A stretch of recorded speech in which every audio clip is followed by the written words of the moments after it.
Like, so it's nothing new for me. Nope.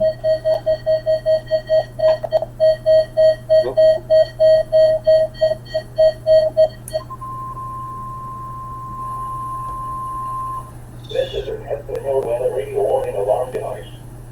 During potentially dangerous weather situations, specially built receivers are automatically activated to warn you of impending weather hazards in northwest Missouri and northeast Kansas. Tests are normally conducted by the National Weather Service every Wednesday around 11 a.m. and 7 p.m. When there is a threat of flooding, I appreciate the notice. on Wednesday, the test is postponed until the first good weather day. Reception of this broadcasting, the warning alarm will vary from place to place. This variability, normally more noticeable at greater distances from the transmitter, will occur even though you are using a good quality receiver in perfect working order. To provide the most consistent warning service, the warning alarm will be activated for specific. We're just getting an update on the weather here. I'm doing really well. The following counties in Missouri: Andrew, Oh, there's Deanne. Hi, Deanne. Cole, Buffalo, and Fine. Oh, I seen her for a second. Massachusetts. She covered her camera up, which is fine. This concludes the test of the Hill weather radio warning device. All right, I'm going to go ahead and start to mute anyone of the guests. Don't take it personal. The temperature was 24 and the relative humidity 81%. The wind was calm. The pressure was 30.21 inches rising. There we go. All right, so hopefully everybody can hear. And EC members, make sure you guys know you guys are on mute. If you want to talk, let me know. With that said, we'll go ahead and Chairman, you want to go? You want to wait a few minutes, or you want to start? It's 5 o'clock. We can go ahead and start. Okay. Sounds good. And then the floor is yours, my friend. All right, so I want to welcome everybody to this Wednesday's evening report on this. Tonight's going to be on the SED survey, which David Tam will be presenting most of the information. So clear back, it's probably been back in 2010. The executive committee at the time decided that that we needed to diversify. Not only our economic development ventures or, our ag operations.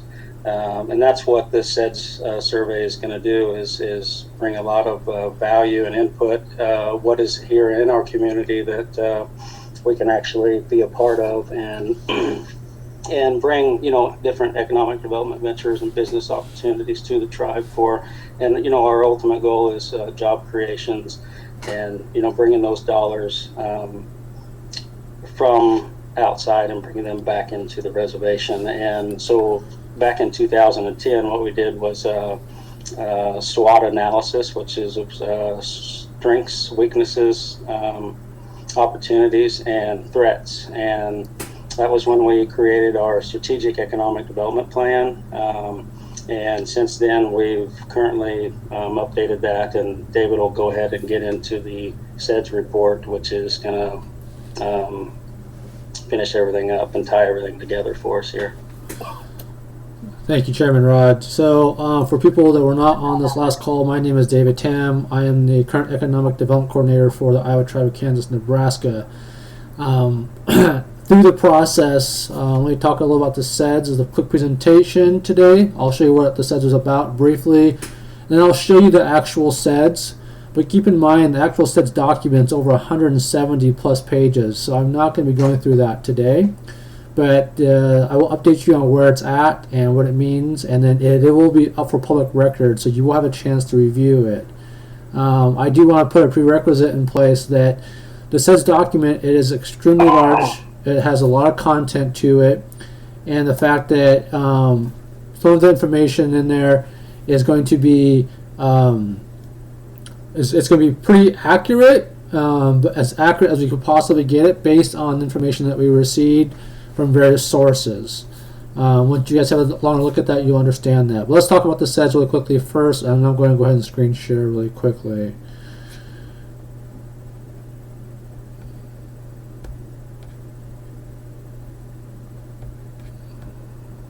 One second, please.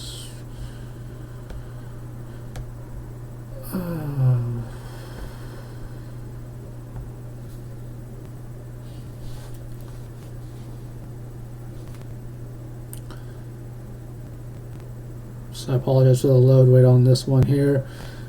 So as you guys know, again, I represent who I am myself. We'll skip past that part of it. This is kind of the agenda that we've already kind of gone through as of now. So now we're going to be scoping to bullet point number 4, which is the SEDS background.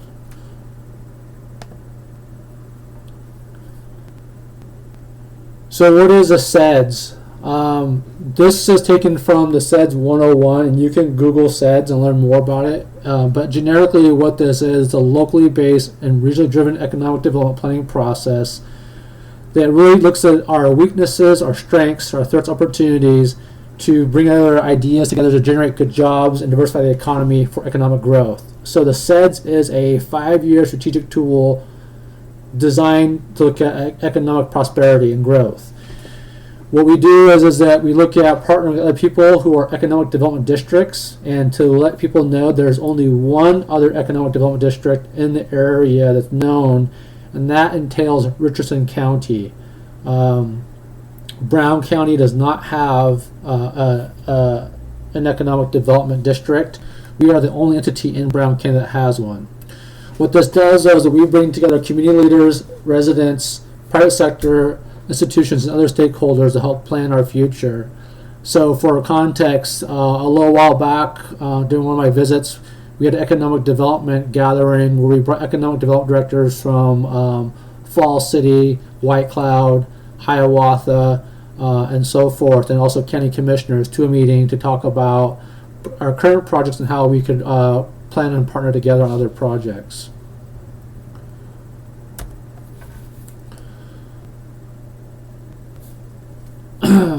So what this does is that as we did, as the chairman talked about SWOT analysis, it really helps us understand what our strengths, our weaknesses, opportunities, and threats. In my assessment, going through the SEDS process, we've discovered quite a bit of opportunity that is there within the Iowa tribe itself.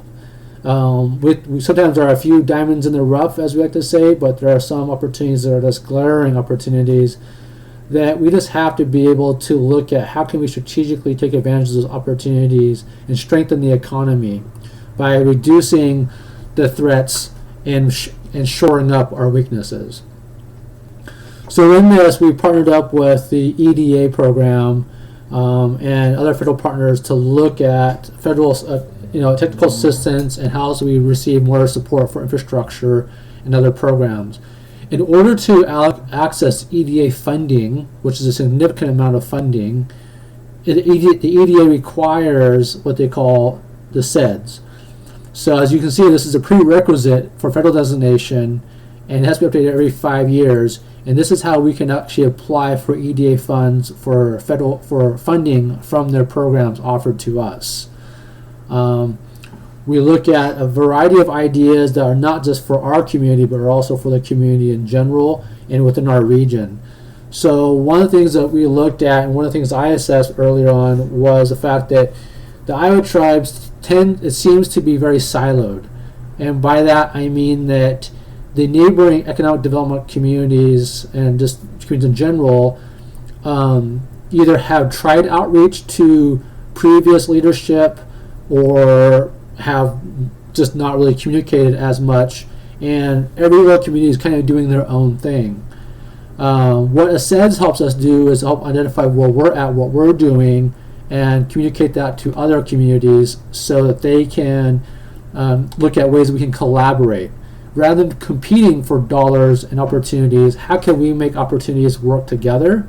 And that's really what's going to be key here. So we want to make sure that our efforts to help our tribe also helps neighboring communities And we want to create a flow of revenue that goes both directions, not just about residents of the reservation spending money in neighboring communities, but how do we get those dollars to come back in beyond just a casino.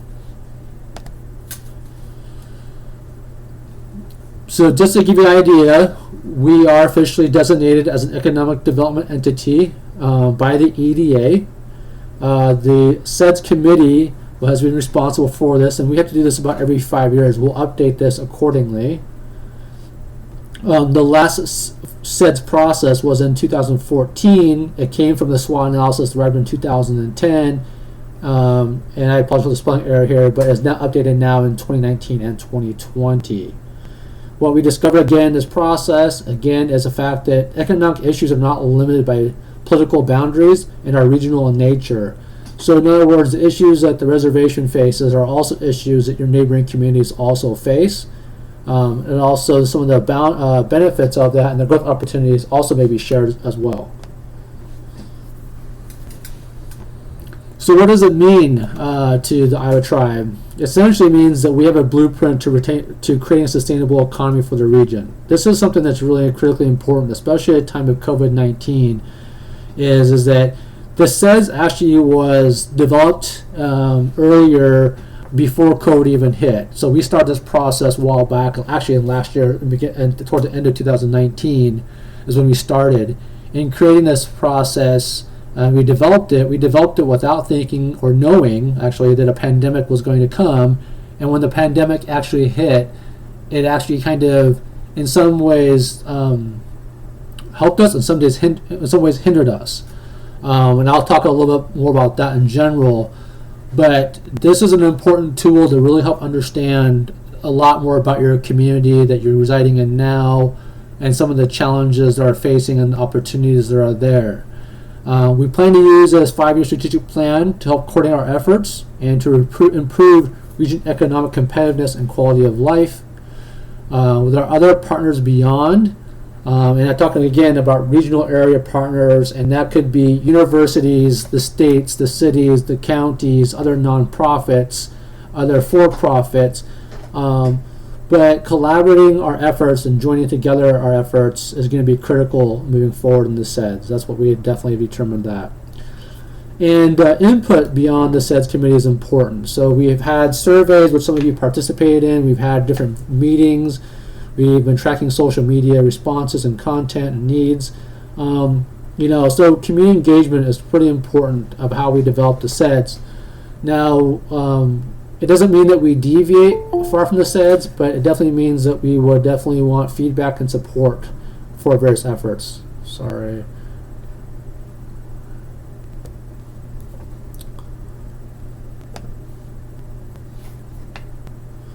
So the progress of discovery, again, and I apologize, this should be ITKN, but it is talking about that we are the only SEDS in Brown County. Brown County himself does not even have one. The city of Hiawatha doesn't even have a plan. They only have what they call SWOT, which was done a long time ago.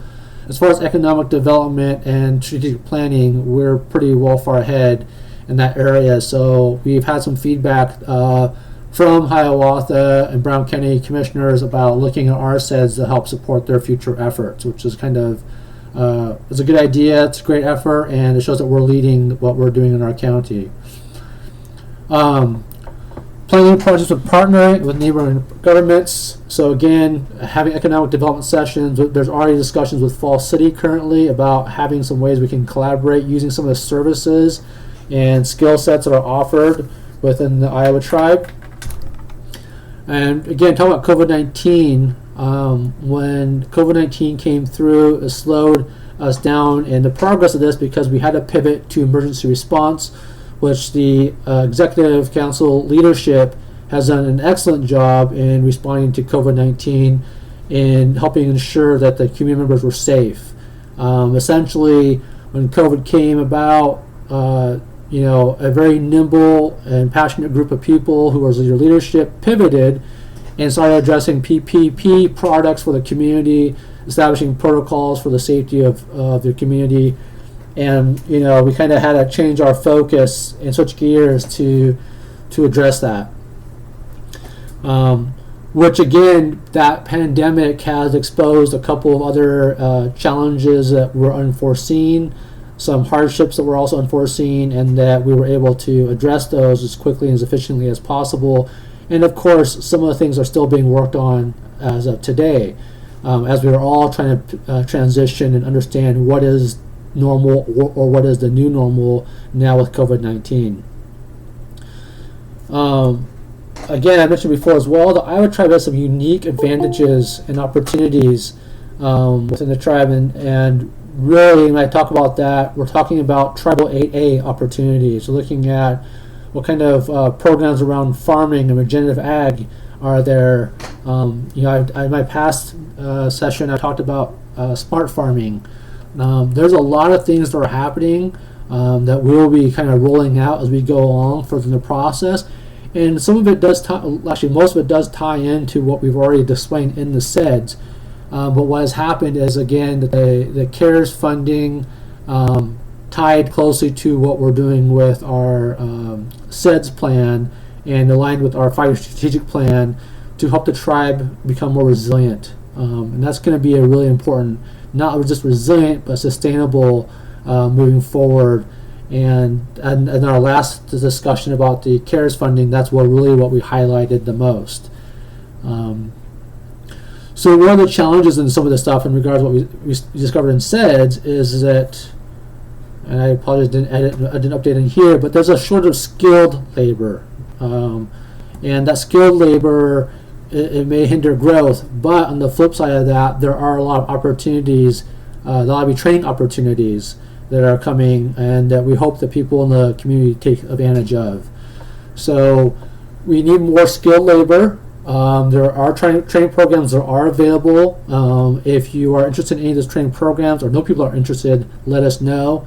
And just for an example, we're going to have some solar training programs coming up here pretty soon that are going to be available. And I understand there's some programs currently already available now for education. So we're going to need more people to have skilled labor and certain skill sets to really kind of push this effort. But we do believe that it is very viable, and we're hopeful that we will, not hopeful, we are confident that we will be creating more jobs in the future here as we continue to grow and expand our program. So the biggest thing here, and I really want to stress this a lot, for you that don't know my background, I grew up in a community of about 800 people, a small town called Depot Bay, Oregon. So I'm very familiar with small towns, small communities, and what that means. The greatest factor of any small community is going to be unity. We need to have greater unity among the community. We need to have better communication, which we're working on, and we need to have more regional interaction. It's going to be the key to growth.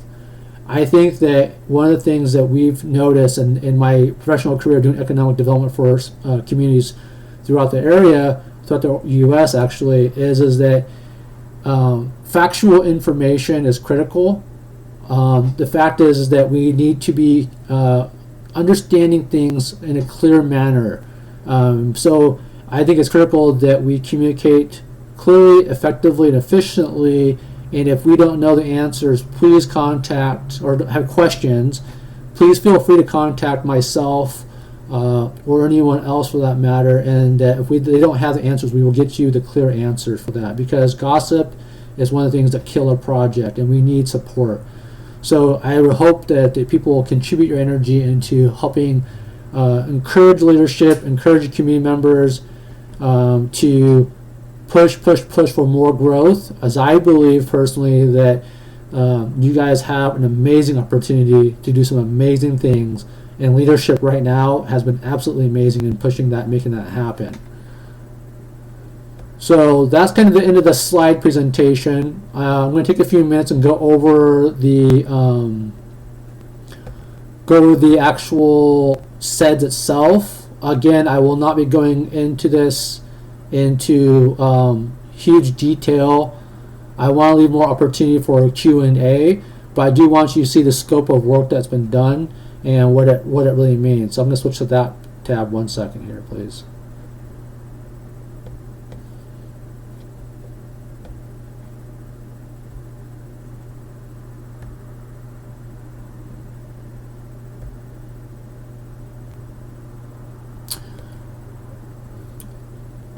Can everybody see my page right now?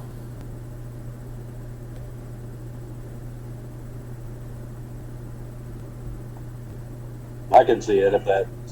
Thank you. Yeah, thanks, Tony. So, here's your table of contents that you're looking at. And again, look at this number right here. This is 180 pages of documentation here. This will come out public. You will have this on PDF. This will be sent out through social media for a link, as well as in the members only tab. Again, on that part of it, please update your enrollment information and do sign for members tab when it is live. It is not live yet, but should be by this week. We will send out some social media about that as well. Again, I don't want to go into all this, but I want to just kind of give you guys a glimpse of this. There is talk about names, positions, and who's responsible for what at this current time in the SEDS activity. One second.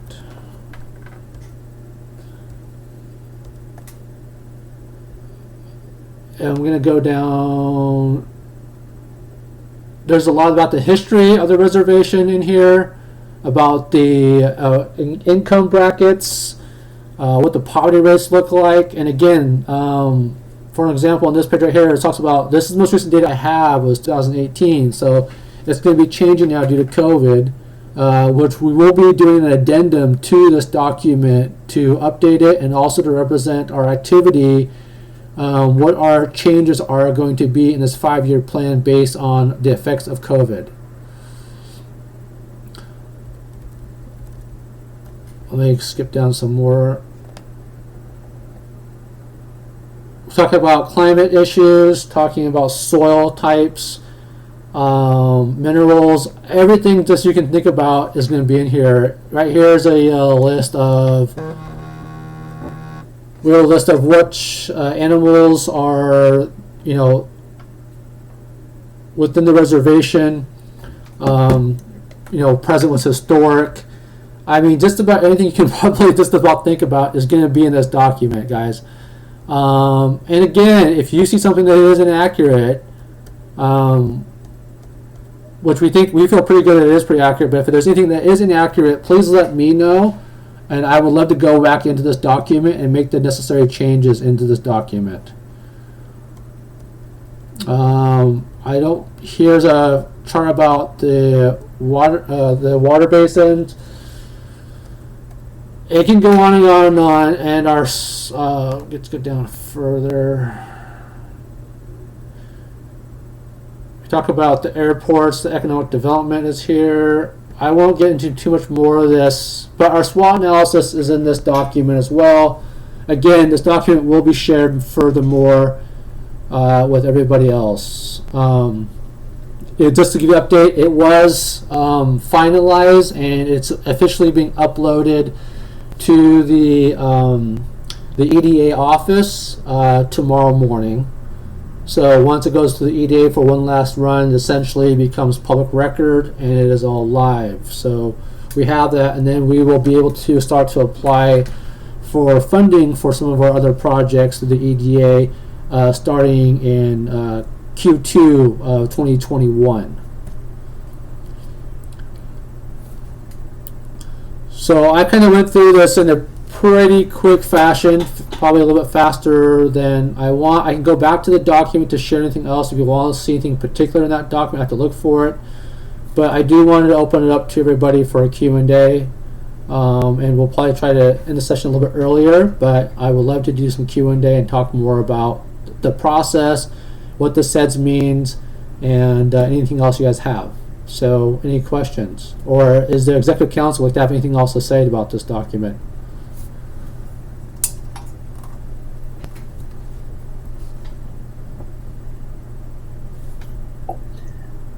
The only thing I want to say, this is Elise, is that I want to say thank you for all the hard work that everybody put into this document, especially you, David. It's very comprehensive. There's a lot of information in there. So if anybody is interested in it, I would definitely encourage people to go ahead and read it once we set it public. Thank you, Elise, and thank you to the Executive Council for me harping on all of you for information. This would not have been possible. It's really, I am the project manager on this, but it was really the Executive Council put a lot of effort into this, and we did a lot of research and a lot of information. There's been a hand raised, so Deanne, please go ahead. Yes, can you hear me? Yes, we can. Oh, good. Yes, I'm sorry we haven't met yet. I live 100 miles away in Lawrence, Kansas. And I'm curious why you keep referring to Brown County and haven't said anything about Donovan County. Oh, I'm sorry. There's 3 counties in there. So Donovan County was also a part of our assessment. As Richardson, Donovan, and Brown County were all part of our assessment, but majority of the efforts looking at it right now, and the most influential county was Brown County, it looked like. But I'm sorry, they're all influential, but we had more information from other counties than others. So Brown County had less information, but we had more information from Donovan, and then we had some information from Richardson County as well. Thank you. Yeah, so if you look at the SEDS, you will see all 3 counties represented in that as well. So I apologize, I did not mention Donovan, but yes, that is in there.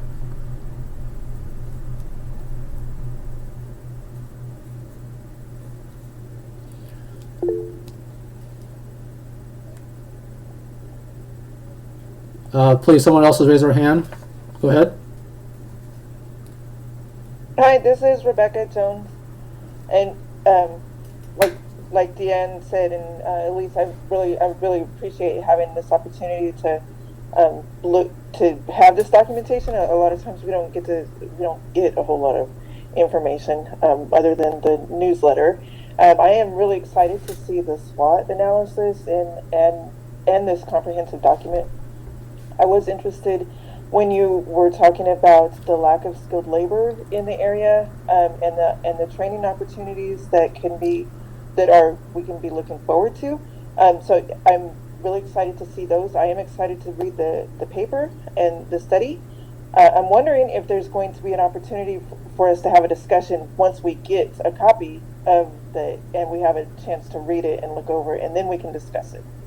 Yeah, absolutely. I'm more than happy to arrange a session specifically just for that. I'm fully accessible to any of you. So if you want to do a group session or a one-on-one session, my email is out there. Feel free to coordinate and reach out to me. If you don't have my email, it's dtam, T-A-M, that's D as in David, and then T as in Thomas, A as in Apple, M as in Mary, at iowas.org. Yeah, feel free to send me any information or questions, or if you want to set up a time to talk, I'm more than happy to and accessible to anybody at any time. In regards to the opportunities that are coming up, there's a couple of things that we are working on.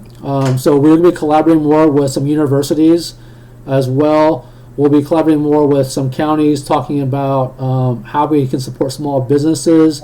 There is a discussion right now talking about incubation programs, so business incubators or entrepreneurship program. So if there are people that are interested in starting a small business, what can we do to help support that?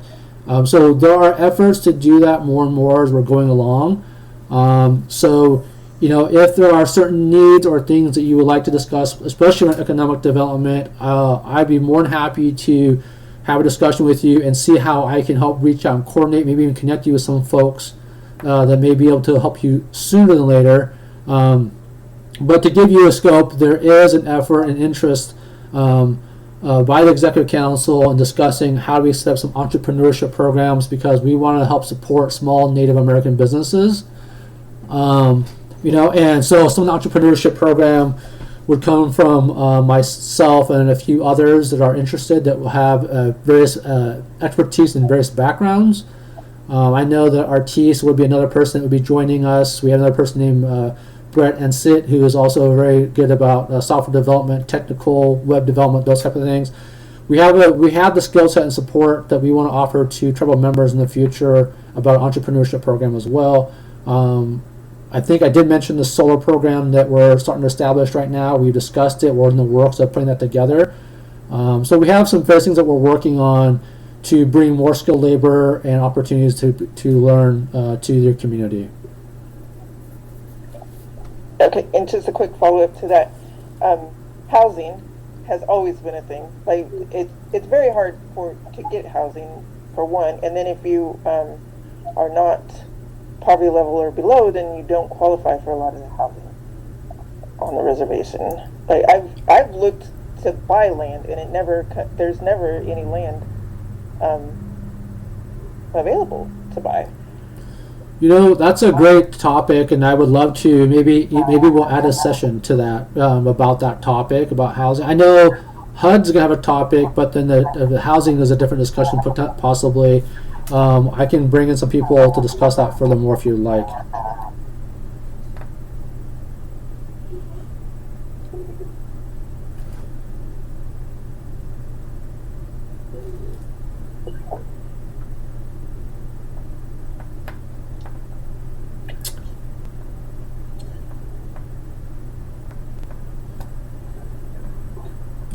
Are there other questions?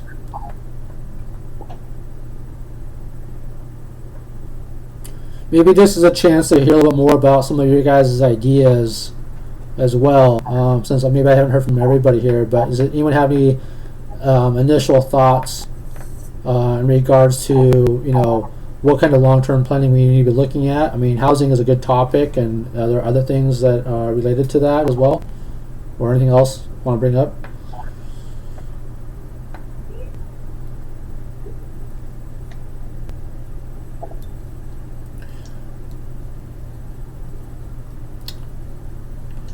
So a couple other topics in regards to, since there's no questions in the meantime, I do want to let you know that this strategic plan is a loosely based plan.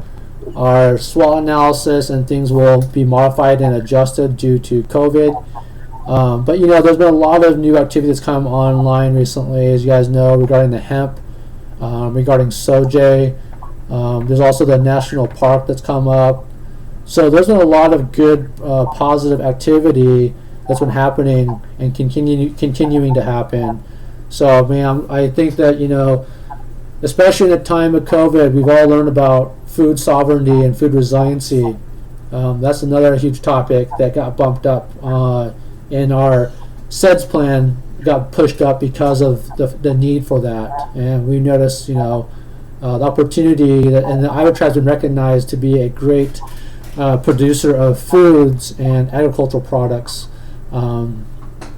So that kind of got a little more highlighted, and it's becoming more and more prevalent now. So we know that communication has been something that we're working on and getting better about, and that's kind of happening more and more, which is really why we wanted to have these sessions and these meetings for people like the audience today to be able to learn more about these opportunities.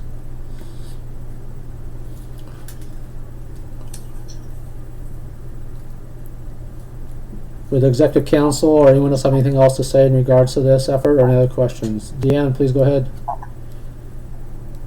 Yes, well, if you're looking for more questions or thoughts, first of all, I agree with Rebecca. I mean, this entire undertaking is just extremely exciting. It's really wonderful that the council is doing this.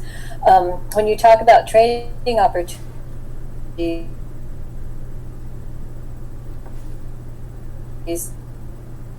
I didn't expect to think of this, but trained tradesmen and women, craftspeople, plumbers, etc. And so I'm wondering about the possibilities. And the other thing I am worried about is maybe trying to do too much at one time. But the collaboration possibilities with Highland College, you know, we obviously as a tribe want to support students going to college, but not everybody needs or wants to go to college. And especially if the opportunity to create your own AA business as a tradesperson, plumber, electrician, whatever. I'm wondering if that is part of your training program thought.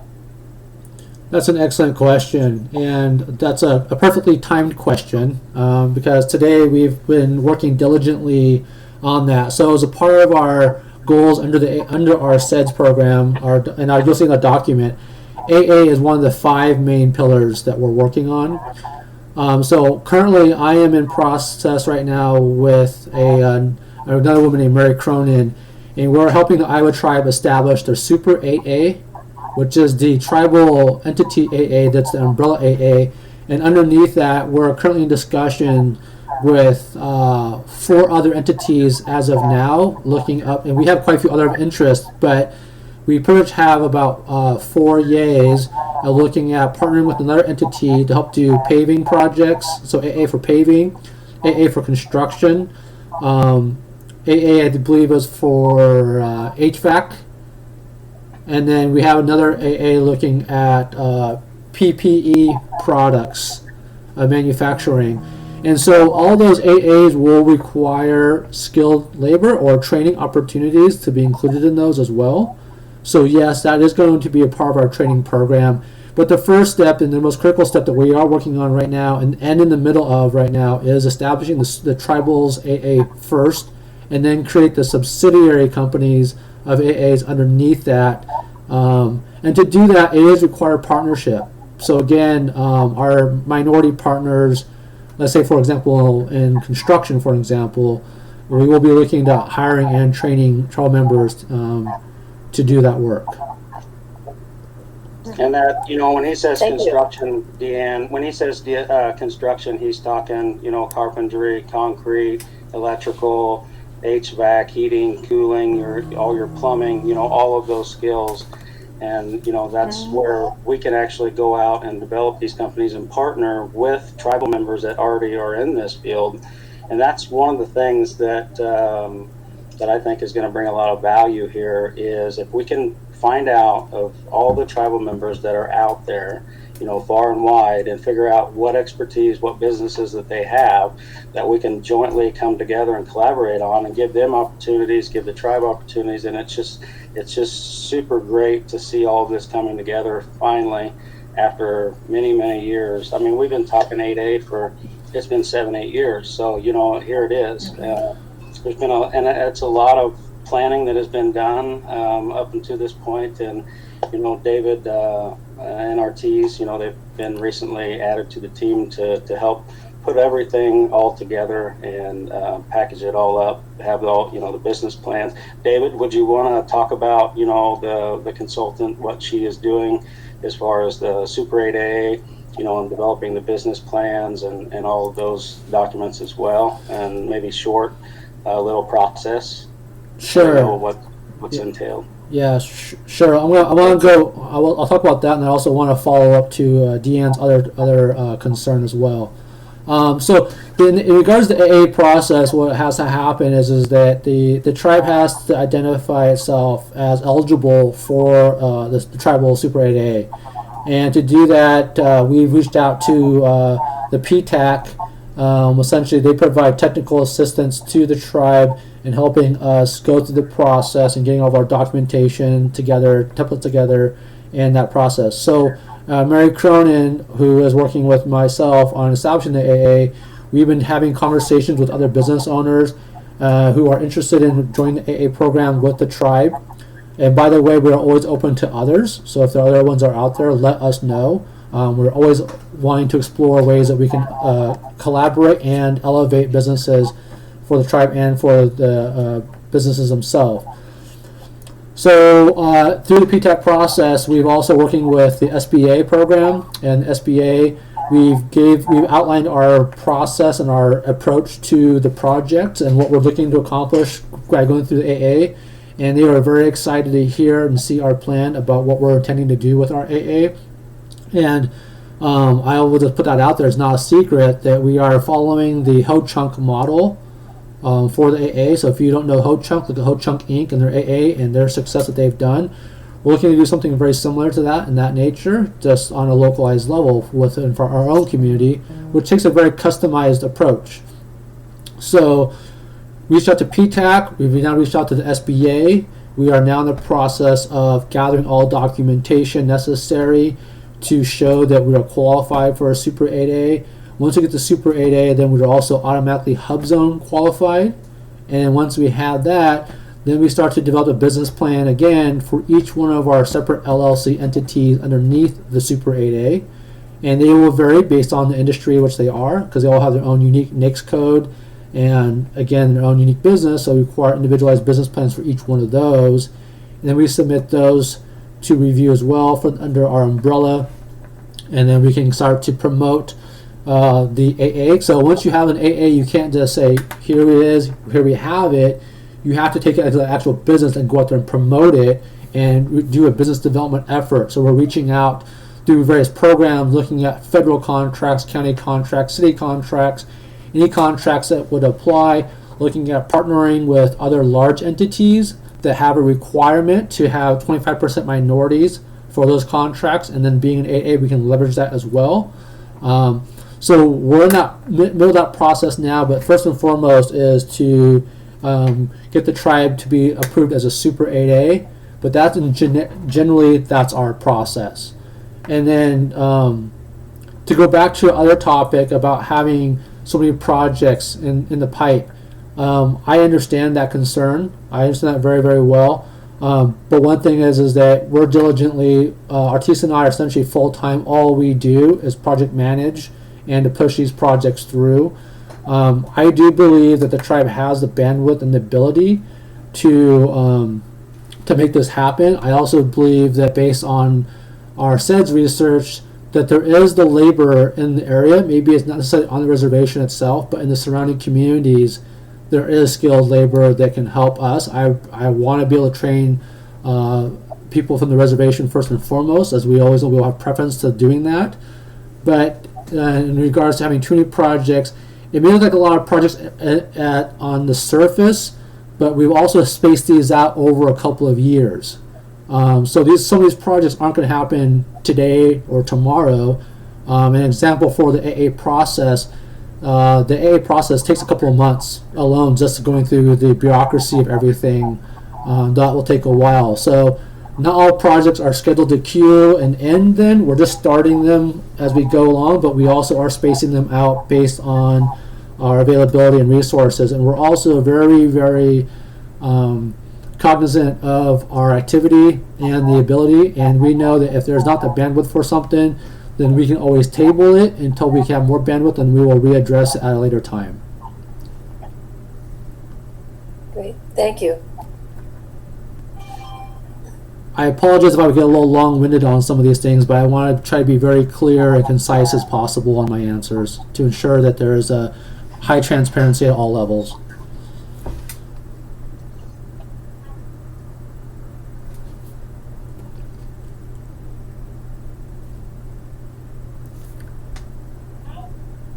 Are there any other questions, comments, topics, concerns?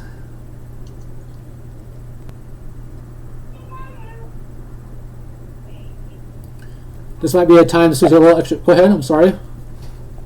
I was just going to say real quick, this is Rebecca again. I do appreciate how transparent you have been with this process and the executive committee.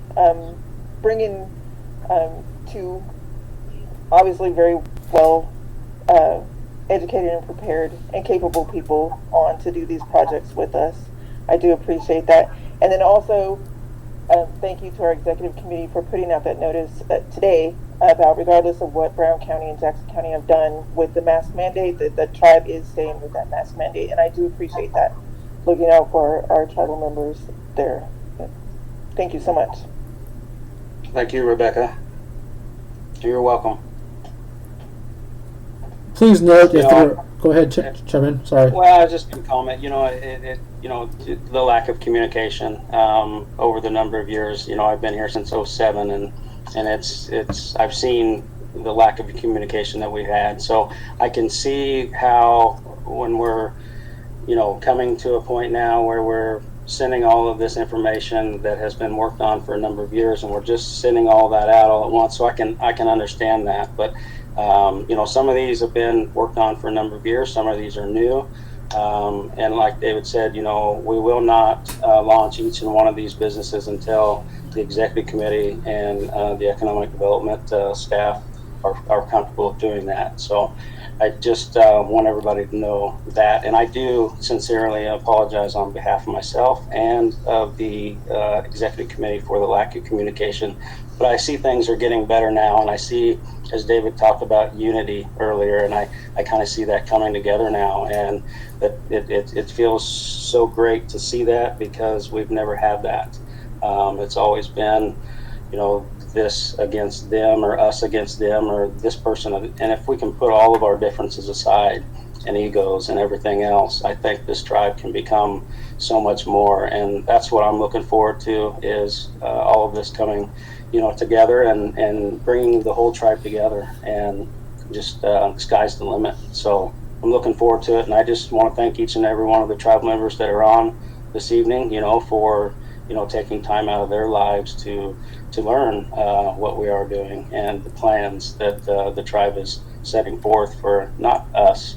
It's for the future generations that's going to be coming. So with all that being said, thank you guys for, and DEC, thank you. And I don't have anything else other than that. Any other questions before I end this session? Well, I do want to say that, and I'm not just saying this lightly, because I've worked with many, many communities on economic development efforts. But based on the activity that's happening and what will come out in the near future, you guys will update about exciting projects as they develop more and more. The Iowa tribe is uniquely positioned, and I really mean that, you guys. You have an opportunity. You should be very, very proud of your tribe, very, very proud of your leadership, because you guys are going to have some opportunities coming up here pretty soon that are just amazing. Things that, when I started this position as economic development coordinator, putting the SED stuff, they weren't even on our radar. We didn't even know. These things that kind of came out of a lot of hard work that happened years before, a conversation that the chairman's had before, and they're just now coming to fruition. Things are kind of aligning in a very unique and weird way, to be honest with you. And I've been honored to be a part of this process. I'm excited to help make these things happen. And one of the things that you will learn from Artis and myself, and as well as the executive council, is that we will work very, very hard to ensure the success of these things, and we will not put ourselves at risk with high projects that that won't be able to happen. We will be diligent and careful in that, and we will also be continuing to inform all the membership of the activity that's happening as we go along. So just be excited. Things are coming. Be patient a little bit as we work through some of the kinks. I know most of you don't know who I am, but I have been a part of your community. This will be behind the scenes for the last 2 to 3 years, I will say, actually, in some ways, working on some other projects. But anyways, thank you guys for your time. Thank you for listening today. You will see me in future sessions coming up on the agenda, and that's all I have to say, and we'll just, Chairman, you have the last word. EC members, do you guys have anything else that you'd like to comment on now during this time before we go this evening?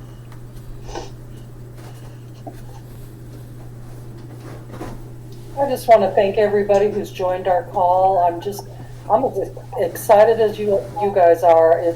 These are just amazing projects that are happening, and I just can't even tell you how excited I am about it. Thanks, Elise. Yeah, this is Robbie. I just want to take the opportunity here to say thank you for all the tribal members that have joined in this evening and are willing to, give us your ear and learn right along with us. I mean, this is been a long learning process for us too. And I don't think there's none of the 5 of us, and maybe 7, including David and Ortiz, that aren't excited about what's coming. And it's just it's very exciting to be a part of. So thank you. Thanks, Robbie. Tony, Lance, you guys, anything? I don't have anything. I just, everybody maybe spread the word and try to get more people on here. The more the merrier, and learn and ask questions. I mean, now's the time to do it. Definitely that. And, with that being said, if we can get, back to this, as we've been preaching this for many, many years, the addresses that we do not have. So in order for us to reach the tribal members, we need your guys' help and social media's help to reach all of these and that's what we need them to contact the tribal office to update, their emails, their phone numbers, their current addresses. That way we can give them the information that we're giving here as well, and stay in contact. And I think if they just call Tony Fee, the secretary, or Karina Atkins there, she's the enrollment clerk, they'll be able to update all of those as well. So that would be the last thing that I ask each and every one of you do, is help spread the word, not only what we're doing here on our reservation for everyone, but to spread the words that big and better things are coming, and we need everybody's contact information to spread that information to them. So with all that being said, I appreciate everybody's time this evening. I look forward to next week, and I look forward to presenting all of the many different projects that we've got going on, small to large. So again, thank you, each and every one of you. Have a good evening. Thank you. Thank you, everybody. Stay safe. Yes, stay safe, healthy, and warm. Bye-bye. All right, have a good evening.